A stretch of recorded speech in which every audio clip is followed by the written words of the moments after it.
ಬುರುಡೆ ರಹಸ್ಯ ಅನನ್ಯ ಭಟ್ ನಾಪತ್ತೆ ಪ್ರಕರಣಕ್ಕೆ ಸಂಬಂಧಪಟ್ಟಂತೆ ತನಿಖೆ ಒಂದ್ ಕಡೆ ತೀವ್ರಗೊಂಡಿದೆ. ಇನ್ನೊಂದ್ ಕಡೆ ಯೂಟ್ಯೂಬರ್ ಅಭಿಷೇಕ್ ಎಸ್ಐಟಿ ಈ ವಿಷಯವಾಗಿ ಫುಲ್ ಡ್ರಿಲ್ ಮಾಡಿದೆ.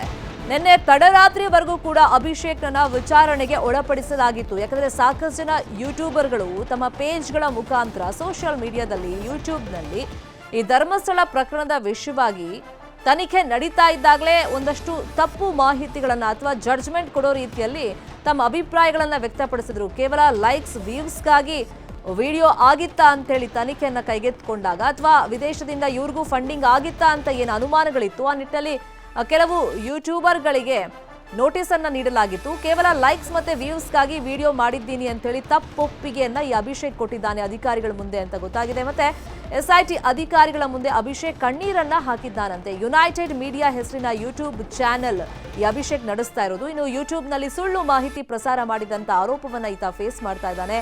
ಕೇಸ್ ದಾಖಲಾಗುವ ಮೊದಲೇ ವಿಡಿಯೋವನ್ನ ಅಭಿಷೇಕ್ ಮಾಡಿದ. 6 ತಿಂಗಳ ಹಿಂದೆ ಗಿರೀಶ್ ಮಟ್ಟಣ್ಣವರ್ ಸಂಪರ್ಕವನ್ನ ಅಭಿಷೇಕ್ ಮಾಡಿದ್ದ ಅನ್ನೋದು ಗೊತ್ತಾಗಿದೆ. ಇನ್ನು ರಾತ್ರಿ ಹೊತ್ತು ಬಂಗ್ಲೆಗುಡ್ಡೆಗೆ ತೆರಳಿ ವಿಡಿಯೋವನ್ನ ಮಾಡಿದ್ದ ಅಭಿಷೇಕ್ ಪ್ರಕರಣ ಸಂಬಂಧ ಮತ್ತಷ್ಟು ಯೂಟ್ಯೂಬರ್ಗಳಿಗೆ ಎಸ್ಐಟಿ ನೋಟಿಸ್ ಕೊಡೋದಕ್ಕೆ ಸಿದ್ಧತೆಗಳನ್ನ ಮಾಡಿಕೊಂಡಿದೆ. ಇವತ್ತು ಅಥವಾ ನಾಳೆ ಮತ್ತಷ್ಟು ಯೂಟ್ಯೂಬರ್ಗಳಿಗೆ ಎಸ್ಐಟಿ ಡ್ರಿಲ್ ಮಾಡೋದಕ್ಕೆ ಬೇಕಾದಂತ ಸಿದ್ಧತೆಗಳನ್ನ ಮಾಡಿಕೊಂಡಿದೆ.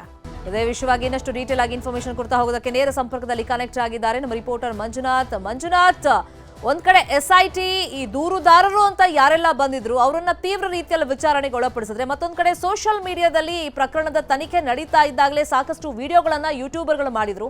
ಆ ನಿಟ್ಟಲ್ಲಿ ಅಭಿಷೇಕ್ ಅನ್ನೋ ವ್ಯಕ್ತಿಯನ್ನ ಕರೆಸಿದ್ರು. ಆತ ಯಾವ ತರ ತಪ್ಪೊಪ್ಪಿಗೆಯನ್ನ ಮಾಡ್ಕೊಂಡಿದ್ದಾನೆ, ಇನ್ನೆಷ್ಟು ಜನಕ್ಕೆ ಕರೆಯುವಂತ ಪ್ಲಾನ್ ಇದೆ ಎಸ್ಐಟಿ ಕಡೆಯಿಂದ? ಶರ್ಮಿತಾ, ಯುನೈಟೆಡ್ ಮೀಡಿಯಾ ಅನ್ನುವಂತಹ ಯೂಟ್ಯೂಬರ್ ಅಭಿಷೇಕ್ನ ನಿನ್ನೆ ತಡರಾತ್ರಿ 2:30ವರೆಗೂ ಕೂಡ ಅಷ್ಟೇ ಎಸ್ಐಟಿಯ ಅಧಿಕಾರಿಗಳು ವಿಚಾರಣೆಯನ್ನ ಮಾಡಿರುವಂತದ್ದು. ಯಾಕಂದ್ರೆ ಈತ 6 ತಿಂಗಳಿನಿಂದಲೂ ಕೂಡ ಅಷ್ಟೇ ತನ್ನ ಯೂಟ್ಯೂಬ್ ಚಾನೆಲ್ ನಲ್ಲಿ ಈ ಒಂದು ಪ್ರಕರಣಕ್ಕೆ ಸಂಬಂಧಪಟ್ಟಂತೆ ಒಂದಷ್ಟು ವಿಡಿಯೋಗಳನ್ನ ಈತ ಹಾಕ್ತಾನೆ ಬರ್ತಾ ಇದ್ದ. ಜೊತೆಗೆ ಪೊಲೀಸರ ತನಿಖೆಯ ಬಗ್ಗೆಯೂ ಕೂಡ ಅಷ್ಟೇ ಒಂದಷ್ಟು ವಿಡಿಯೋಗಳನ್ನ ಆತ ಬಿಟ್ಟಿದ್ದ. ಇದೆಲ್ಲದರ ಬಗ್ಗೆಯೂ ಕೂಡ ಅಷ್ಟೇ ಎಸ್ಐಟಿ ಅವರೊಂದು ಗಮನವನ್ನ ಇಟ್ಕೊಂಡಿದ್ರು, ಅದೆಲ್ಲವನ್ನು ಕೂಡ ಪರಿಶೀಲನೆಯನ್ನ ಮಾಡ್ತಿದ್ರು.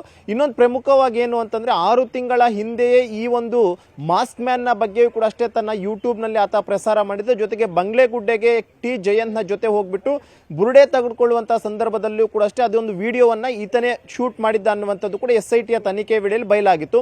ಈ ಕಾರಣಕ್ಕೋಸ್ಕರ ಇದು ಮೊದಲನೇ ಒಂದು ರೀತಿಯಂತ ಷಡ್ಯಂತ್ರ ಅನ್ನುವಂಥದ್ದು ಕೂಡ ಎಸ್ಐಟಿಯ ಪ್ರಾಥಮಿಕ ತನಿಖೆಯಲ್ಲಿ ಬಯಲಾಗಿತ್ತು. ಈ ಒಂದು ಕಾರಣಕ್ಕೋಸ್ಕರ ಆ ಷಡ್ಯಂತ್ರದ ಭಾಗವಾಗಿ ಯುನೈಟೆಡ್ ಮೀಡಿಯಾದ ಅಭಿಷೇಕ್ ಕೂಡ ಇದಾನ ಅನ್ನುವಂಥ ಒಂದು ಅನುಮಾನದ ಮೇಲೆ ಆತನನ್ನ ವಿಚಾರಣೆಗೆ ಕರೆದಿದ್ರು. ನಿನ್ನೆ ಇಡೀ ದಿನಲ್ಲೂ ಕೂಡ ಅಷ್ಟೇ ಆತನ ವಿಚಾರಣೆ ಮಾಡ್ತಾರೆ. ಮಧ್ಯರಾತ್ರಿ 2:30ವರೆಗೂ ಕೂಡ ಅಷ್ಟೇ ಆತನನ್ನ ಕಂಪ್ಲೀಟ್ ಆಗಿ ಮಾಹಿತಿಯನ್ನ ಕಲೆಕ್ಟ್ ಮಾಡುವಂತ ಒಂದು ಕೆಲಸವನ್ನ ಮಾಡ್ತಾರೆ. 6 ತಿಂಗಳ ಹಿಂದೆ ಈ ಒಂದು ಪ್ರಕರಣದ ಬಗ್ಗೆ ನಿನಗೆ ಮಾಹಿತಿ ಆದ್ರೂ ಕೊಟ್ಟಿದ್ದೆ ಯಾರು, ಯಾಕೆ ನಿನ್ನ ಯೂಟ್ಯೂಬ್ ಚಾನಲ್ ನಲ್ಲಿ ಪದೇ ಪದೇ ಈ ಒಂದು ಧರ್ಮಸ್ಥಳದ ವಿರುದ್ಧವಾಗಿ ಸುದ್ದಿಗಳನ್ನ ಪ್ರಸಾರ ಮಾಡ್ತಿರುವಂತದ್ದು.